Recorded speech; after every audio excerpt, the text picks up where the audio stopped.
একদা রাতের বেলা রাসূল সাল্লাল্লাহু আলাইহি ওয়াসাল্লাম তার চাচাতো বোন উম্মে হানির নিজ বাড়িতে শায়িত ছিলেন।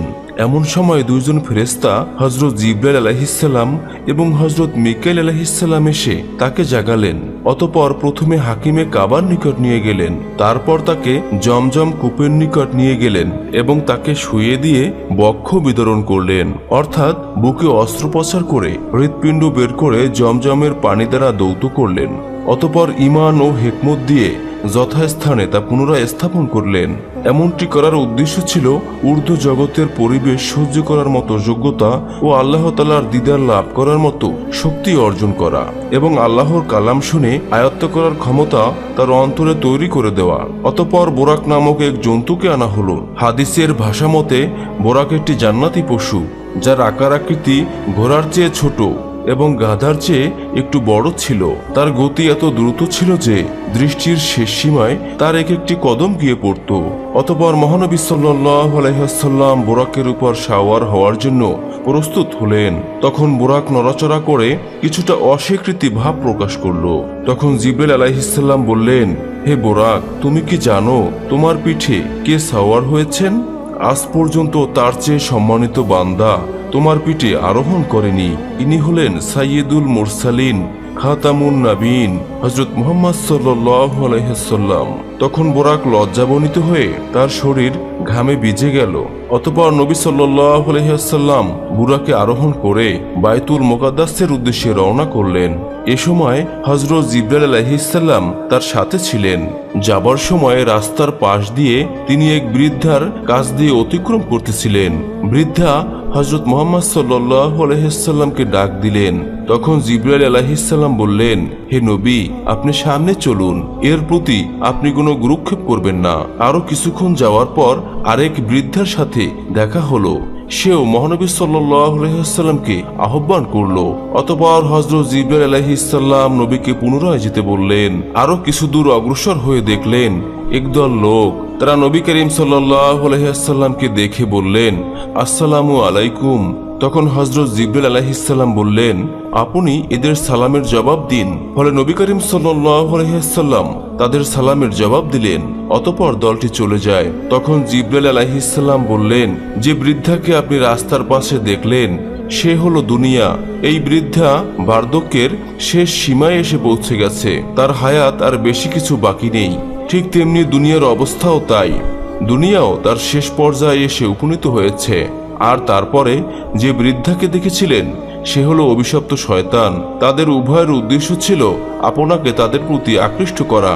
আর সর্বশেষ যে দলের সাথে আপনার সাক্ষাৎ হলো এবং আপনাকে সালাম দিল, এরা হলেন হযরত ইব্রাহিম আলাইহিস সালাম, হযরত মুসা আলাইহিস সালাম এবং হযরত ঈসা আলাইহিস সালাম।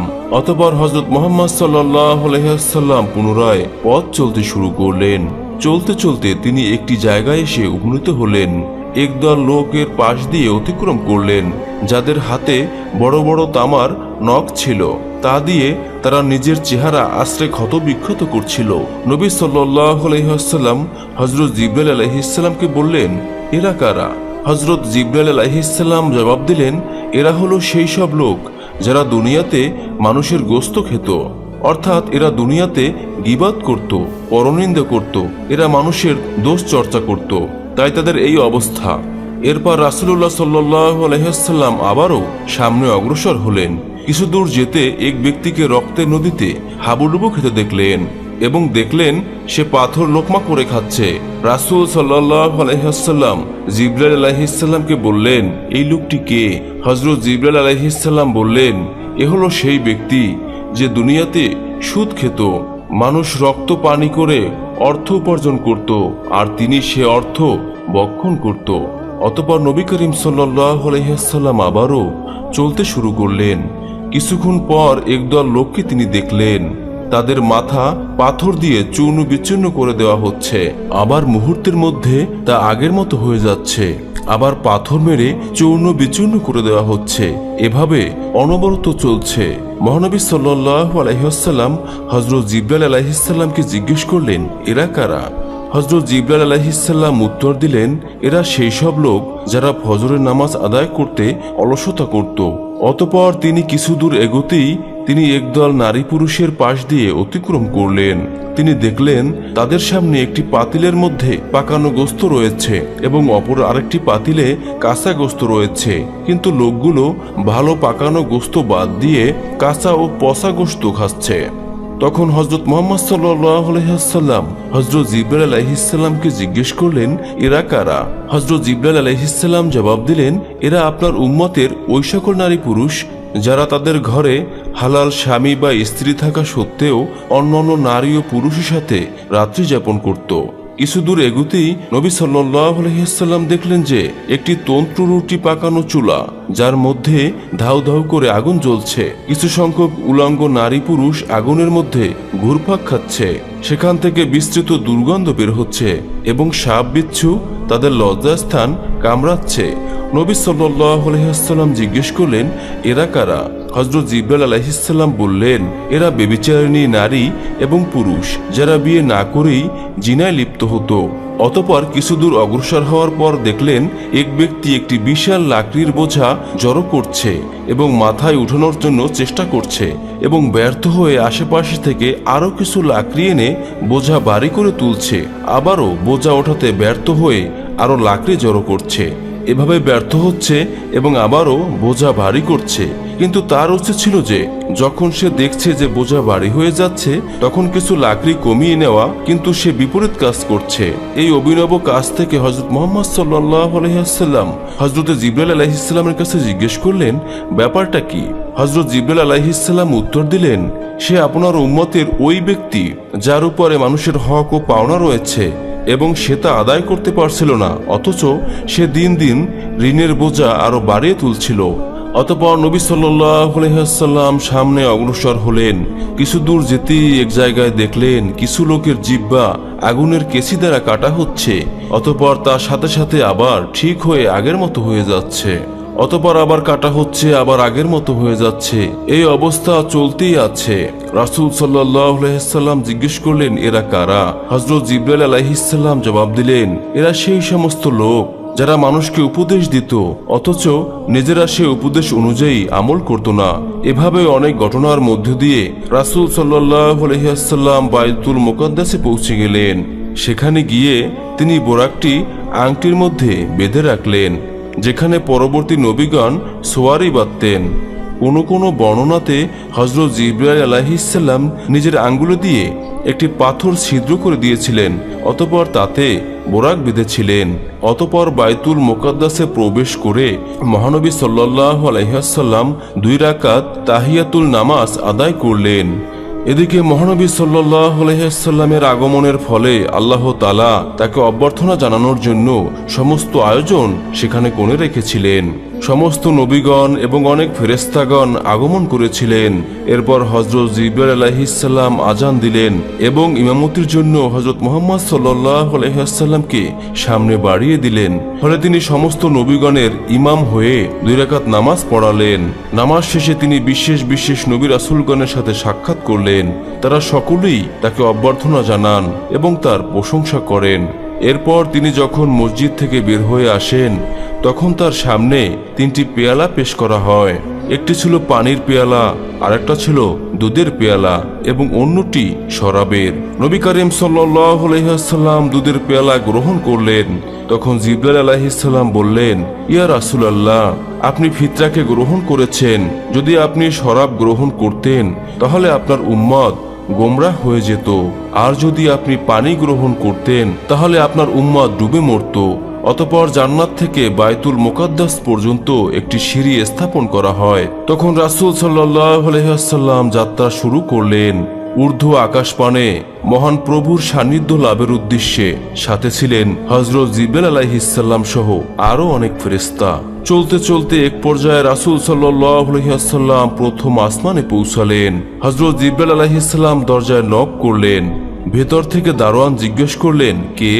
জিবরাইল আলাইহিসসালাম উত্তর দিলেন, আমি জিবরাইল। ভেতর থেকে প্রশ্ন করা হলো, আপনার সাথে কে? হযরত জিবরাইল আলাইহিসসালাম উত্তর দিলেন, রাহমাতাল লিল আলামিন হযরত মুহাম্মদ সাল্লাল্লাহু আলাইহি ওয়াসাল্লাম। আবারও প্রশ্ন করা হলো, তাকে আনতে পাঠানো হয়েছে কি? জিবরাইল আলাইহিসসালাম বললেন, হ্যাঁ। অতঃপর প্রথম আসমানের দরজা খুলে দিলেন। নবী করিম সাল্লাল্লাহু আলাইহি ওয়াসাল্লাম প্রথম আসমানে উঠলেন। উঠেই দেখলেন একজন বৃদ্ধা লোক বসে আছেন।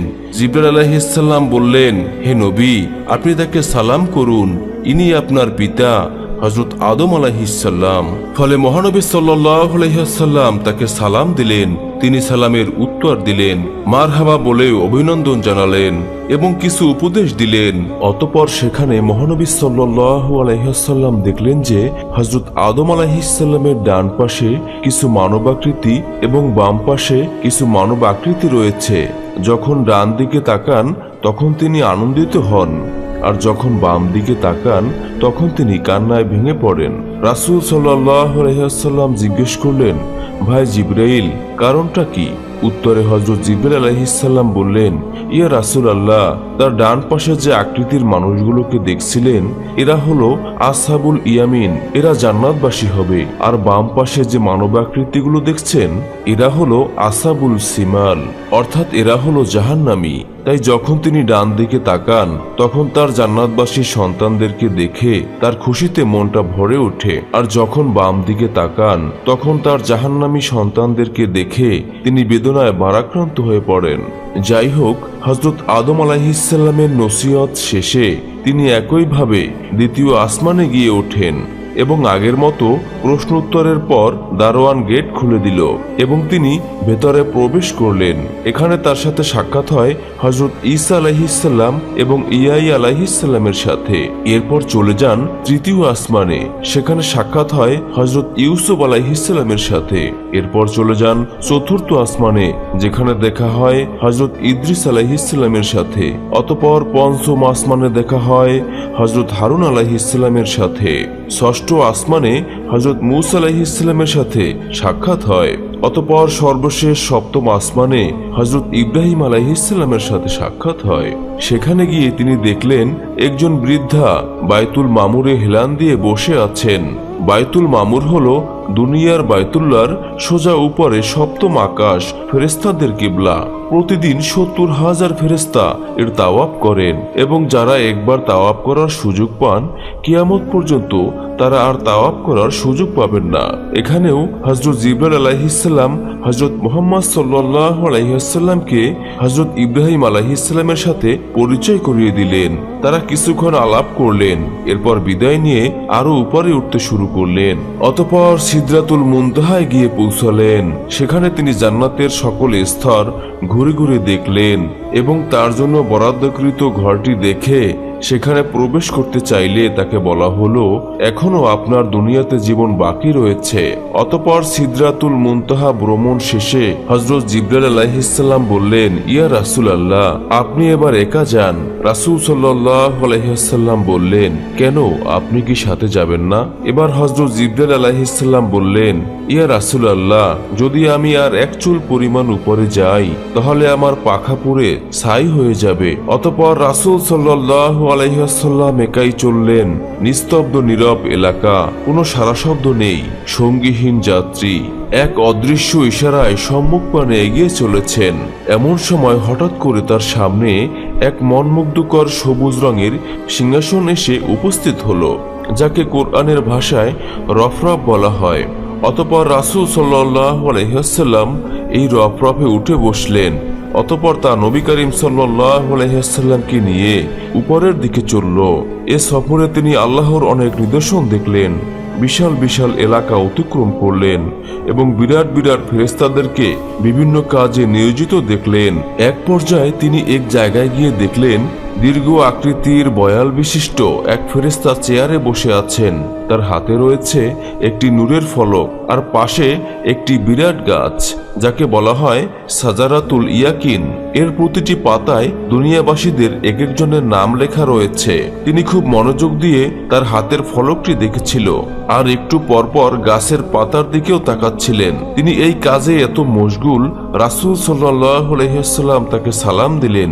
তিনি তার দিকে না তাকিয়েই কেবল মাথাটা নাড়িয়ে তার সালামের জবাব দিলেন। একটু পরেই কি যেন ভেবে মাথাটা উঠালেন। তার চেহারা দেখে নবী করিম সাল্লাল্লাহু আলাইহি ওয়াসাল্লাম কিছুটা ভীত হয়ে পড়লেন। আসলে ইনি হলেন হযরত আজরাইল আলাইহিসসালাম। হযরত আজরাইল আলাইহিসসালাম নবী করিম সাল্লাল্লাহু আলাইহি ওয়াসাল্লামকে অভিনন্দন জানালেন এবং বললেন, আপনার মেরাজ শুভ হোক। এ সফর আপনার ও আপনার উম্মতের জন্য কল্যাণকর হোক। আজরাইল আলাইহিসসালামের এমন সুন্দর আচরণ দেখে রাসূল সাল্লাল্লাহু আলাইহি ওয়াসাল্লামের ভয় কেটে গেল। তাই তিনি জিজ্ঞেস করলেন, আপনি একা গোটা পৃথিবীর জীবের রূহ কিভাবে কবজ করেন? হযরত আজরাইল আলাইহিসসালাম বললেন, ইয়া রাসূলুল্লাহ, আমার হাতের যে ফলকটি দেখছেন এতে সমস্ত মানুষের নাম ঠিকানা লিখিত আছে। ঠিক তেমনি ভাবে এই গাছের প্রতিটি পাতায় পাতায় অনুরূপ নাম ঠিকানা লেখা রয়েছে। যখন কারোর মৃত্যুর সময় হয় তখন তার নামের পাতাটি ধীরে ধীরে হলুদ হতে থাকে। এক সময় পাতাটি ঝরে পড়লে তখন আমি তার এই ফলকটি দেখে নামটি মুছে ফেলি এবং তার রূহ কবজ করি। ইয়া রাসূলুল্লাহ, আপনার সামনে থালার উপর যদি কতগুলো পিঁপড়া রাখা থাকে তখন আপনি যেখানে ইচ্ছা যে কয়টা ইচ্ছা মারতে পারেন। ঠিক তেমনি গোটা পৃথিবী আমার সামনে রয়েছে। সুতরাং আমার যেখানে ইচ্ছা যেভাবে ইচ্ছা যে কয়টা ইচ্ছা ধরে আনতে পারি। হাদিসের ভাষা অনুযায়ী হযরত আজরাইল আলাইহিসসালাম হলেন মালাকুল মউত। তিনি হলেন সেই সেক্টরের মূল জিম্মাদার। তার অধীনে অসংখ্য ফেরেশতা রয়েছে যারা দুনিয়াবাসীর প্রাণ সঞ্চয় করে থাকেন। হযরত আজরাইল আলাইহিসসালামকে যে সব জায়গায় যেতে হবে এটা জরুরি বিষয় নয়। অতঃপর রাসূল সাল্লাল্লাহু আলাইহি ওয়াসাল্লাম বললেন, ভাই আজরাইল, আপনি যখন মানুষের জান কবজ করেন তখন ওই ব্যক্তির কি রকম কষ্ট হয়? তখন হযরত আজরাইল আলাইহিসসালাম বললেন, নবী ইদ্রিস আলাইহিসসালাম মৃত্যুর আগে মৃত্যুর স্বাদ অনুভব করতে চেয়েছিলেন। আমি আল্লাহর নির্দেশে তার রূহ কবজ করে ফেরত দিয়ে তার অনুভূতি জানতে চেয়েছিলাম। তিনি বলেছিলেন, আমার কাছে মনে হয়েছে যেন আমার দেহ থেকে চামড়া খুলে নেওয়া হচ্ছে। তখন আজরাইল আলাইহিসসালাম বলল, আল্লাহর শপথ, আপনার মতো সহজ করে আমি কারো রূহ কবজ করিনি। একথা শুনে নবী করিম সাল্লাল্লাহু আলাইহি ওয়াসাল্লাম বিচলিত হয়ে উঠলেন, চিন্তিত হলেন উম্মতের কথা চিন্তা করে। তখন হযরত আজরাইল আলাইহিসসালাম বললেন, ইয়া রাসূলুল্লাহ, আপনার উম্মতের মধ্যে যারা নেককার তাদের রূহকে এমনভাবে কবজ করার নির্দেশ দেওয়া হয়েছে যেমন ছোট বাচ্চা তার মায়ের কোলে দুধ খেতে খেতে ঘুমিয়ে যায়, কিছুই টের পায় না। আপনার নেককার উম্মতের অবস্থা ঠিক তেমনই হবে। অতঃপর নবী করিম সাল্লাল্লাহু আলাইহি ওয়াসাল্লাম আরো উপরে চলতে লাগলেন। চলতে চলতে শেষ পর্যন্ত এমন এক জায়গায় এসে পৌঁছালেন যেখানে কোনো রকম প্রাণী আছে বলে মনে হলো না। নীরব নিস্তব্ধ এলাকা। তিনি কিছুটা ভীত হলেন। এমন সময় গায়েবী আওয়াজ এলো, ইয়া রাসূলুল্লাহ, আপনি বিচলিত হবেন না, আপনি আরশে আজিমের সামনে রয়েছেন। আপনার পালনকর্তা রাব্বুল আলামিন আপনার সম্মুখে রয়েছেন। আপনি যা কিছু হাদিয়া পেশ করার তা পেশ করেন। আল্লাহর কথা শুনে রাসূল সাল্লাল্লাহু আলাইহি ওয়াসাল্লাম চিন্তায় পড়ে গেলেন, কি হাদিয়া পেশ করবেন? আল্লাহ তাআলা তো সবচেয়ে ধনী, তিনি তো কিছু খান না। তিনি আরশ কুরসির মালিক, তিনি লৌহে মাহফুজের মালিক, তিনি আসমান জমিনের মালিক, তিনি সকল ধন ভাণ্ডারের মালিক। কোন জিনিস হাদিয়া দিলে তিনি খুশি হবেন? এসব চিন্তা করে সাথে সাথে রাসূল সাল্লাল্লাহু আলাইহি ওয়াসাল্লাম সিজদায় পড়ে গেলেন এবং বললেন, আত্তাহিয়াতু লিল্লাহি ওয়াস সালাওয়াতু ওয়া তাইয়্যিবাত, অর্থাৎ আমার সকল সালাম, শ্রদ্ধা, আমার সব নামাজ এবং সকল প্রকার পবিত্রতা একমাত্র আল্লাহর উদ্দেশ্যে। তখন আল্লাহ তাআলা বললেন, আসসালামু আলাইকা আইয়ুহান নাবিয়্যু ওয়া রাহমাতুল্লাহি ওয়া বারাকাতুহু, অর্থাৎ হে নবী, আপনার প্রতি শান্তি বর্ষিত হোক এবং আল্লাহর বরকত বর্ষিত হোক। উম্মতের কান্ডারি রহমতের নবী যখন দেখলেন শান্তি, বরকত ও রহমত সম্বন্ধ কেবল তার দিকেই করা হচ্ছে তখন উম্মতের দরদে তিনি বেকুল হয়ে উঠলেন এবং বললেন, আসসালামু আলাইনা ওয়া আলা ইবাদিল্লাহিস সলিহিন, অর্থাৎ এ শান্তি আমার একার নয় বরং আমার সকল উম্মতের উপরে এবং আল্লাহর নেক বান্দাদের উপর বর্ষিত হোক। রাসূল সাল্লাল্লাহু আলাইহি ওয়াসাল্লামের উম্মতের প্রতি এতটা দরদ দেখে আরশ বহনকারী ফেরেশতারা বলে উঠল, আশহাদু আল্লা ইলাহা ইল্লাল্লাহু ওয়া আশহাদু আন্না মুহাম্মাদান আবদুহু ওয়া রাসূলুহু। কথোপকথন শেষে আল্লাহ তাআলা তার বান্দার প্রতি যা প্রত্যাদেশ করার তা করলেন। অতঃপর এই উম্মতকে বিশেষভাবে 3টি হাদিয়া দিলেন। 1 নম্বর 50 ওয়াক্ত নামাজ, 2 নম্বর সূরা বাকারার শেষ 2 আয়াত, 3 নম্বর মুশরিক ব্যতীত সকলকে ক্ষমার ঘোষণা। এই হাদিয়া নিয়ে রাসূল সাল্লাল্লাহু আলাইহি ওয়াসাল্লাম দরবারের ইলাহি থেকে বিদায় নিয়ে দুনিয়া অভিমুখী রওনা করলেন। আসার পথে সপ্তম আকাশে হযরত ইব্রাহিম আলাইহিস সালামের সাথে সাক্ষাৎ হলো। তিনি কিছুই বললেন না, কিন্তু ষষ্ঠ আসমানে হযরত মূসা আলাইহিস সালামের সাক্ষাৎ হলো। তিনি বললেন, ইয়া রাসূলুল্লাহ, উম্মতের জন্য কি হাদিয়া নিয়ে এলেন? তখন রাসূল সাল্লাল্লাহু আলাইহি ওয়াসাল্লাম উত্তরে বললেন, দৈনিক 50 ওয়াক্ত নামাজ। মূসা আলাইহিস সালাম বললেন, ইয়া রাসূলুল্লাহ, আপনি আপনার পালনকর্তার কাছে ফিরে যান এবং সহজ করার আবেদন করেন। আপনার উম্মতের জন্য এই বিধান কষ্টকর হবে। আমি বনি ইসরায়েলকে খুব ভালোভাবে পরীক্ষা করেছি, তাদের উপর আমার তিক্ত অভিজ্ঞতা রয়েছে। সেই অভিজ্ঞতার উপর ভিত্তি করে বলছি, আপনার উম্মত দুর্বল হবে, তারা এ দায়িত্ব আঞ্জাম দিতে পারবে না। আপনি ফিরে যান, কিছু সহজ করে নিয়ে আসুন। পরামর্শ পেয়ে রাসূল সাল্লাল্লাহু আলাইহি ওয়াসাল্লাম ফিরে গেলেন এবং আল্লাহর নিকট বিনীত দরখাস্ত করলেন। আল্লাহ তাআলা 5 ওয়াক্ত নামাজ কমিয়ে দিলেন। ফিরে আসার পরে মূসা আলাইহিস সালামের সাথে আবার সাক্ষাৎ হলো। তিনি জিজ্ঞেস করলেন, কি খবর? রাসূল সাল্লাল্লাহু আলাইহি ওয়াসাল্লাম বললেন, আল্লাহ তাআলা 5 ওয়াক্ত নামাজ কমিয়ে দিয়েছেন।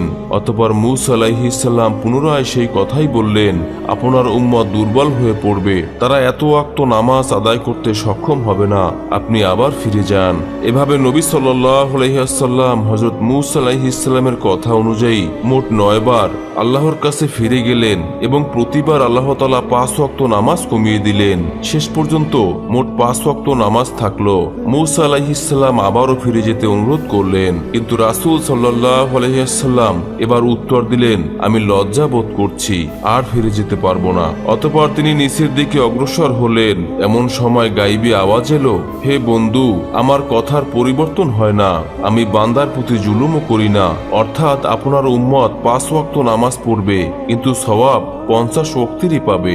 সকালবেলা রাসূল সাল্লাল্লাহু আলাইহি ওয়াসাল্লাম যখন মক্কাবাসীদের সংবাদ দিলেন, আজ রাতে আমি বাইতুল মুকাদ্দাসে গিয়েছিলাম এবং সেখান থেকে উর্দু আকাশে আরশে আজিম পর্যন্ত ভ্রমণ করে আল্লাহর কালাম দিদার লাভ করে পুনরায় সকাল হওয়ার পূর্বে পৃথিবীতে চলে এসেছি। তখন কথা শুনে মক্কার কাফেররা হাসাহাসি শুরু করলো। অতঃপর তালি বাজাতে লাগলো। তারা হযরত আবু বকর রাদিয়াল্লাহু তাআলা আনহুর কাছে গিয়ে বলল, দেখো আমাদের সাথে আজকে কি অদ্ভুত কথা বলছেন। তিনি নাকি আজ রাতে 7 আসমান পেরিয়ে আরশে আজিমের নিকট গিয়ে আল্লাহর দিদার লাভ করেছেন, আবার পুনরায় ফিরে এসেছেন। এটা কি সম্ভব? এটা কি তুমি বিশ্বাস করবে? তখন আবু বকর রাদিয়াল্লাহু তাআলা আনহু বললেন, এমন কথা কে বলেছে? এ কথা কি মুহাম্মদ সাল্লাল্লাহু আলাইহি ওয়াসাল্লাম বলেছেন? তারা উত্তর দিল, হ্যাঁ। তখন হযরত আবু বকর রাদিয়াল্লাহু তাআলা আনহু বললেন, শুনে রেখো, আমি আল্লাহর কসম করে বলছি, জমিন তার জায়গা ছেড়ে চলে যেতে পারে, আসমান বদলে যেতে পারে,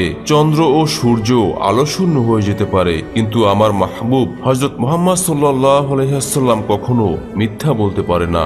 এরপর তারা রাসূল সাল্লাল্লাহু আলাইহি ওয়াসাল্লামকে পরীক্ষা করার জন্য বিভিন্ন বিষয়ে জিজ্ঞেস করতে লাগলো। এই বিষয়টি নিশ্চিত হওয়ার জন্য যে তারা বাইতুল মুকাদ্দাসে একাধারে 17 বছর অবস্থান করেছে এমন একজন ব্যক্তিকে এনে তার সামনে দাঁড় করিয়ে দিল। লোকটি থেকে জিজ্ঞাসাবাদ শুরু করলো, আচ্ছা বলুন তো, বাইতুল মুকাদ্দাসের দরজা কয়টা এবং জানালা কয়টা? রাসূল সাল্লাল্লাহু আলাইহি ওয়াসাল্লাম কিছুটা বিব্রতকর অবস্থায় পড়ে গেলেন, কেননা তিনি তো বাইতুল মুকাদ্দাসের জানালা ও দরজা গুনতে সেখানে যাননি। এই অবস্থায় আল্লাহ তাআলা তার সহায় হলেন, গোটা বাইতুল মুকাদ্দাসকে তার সামনে তুলে ধরলেন।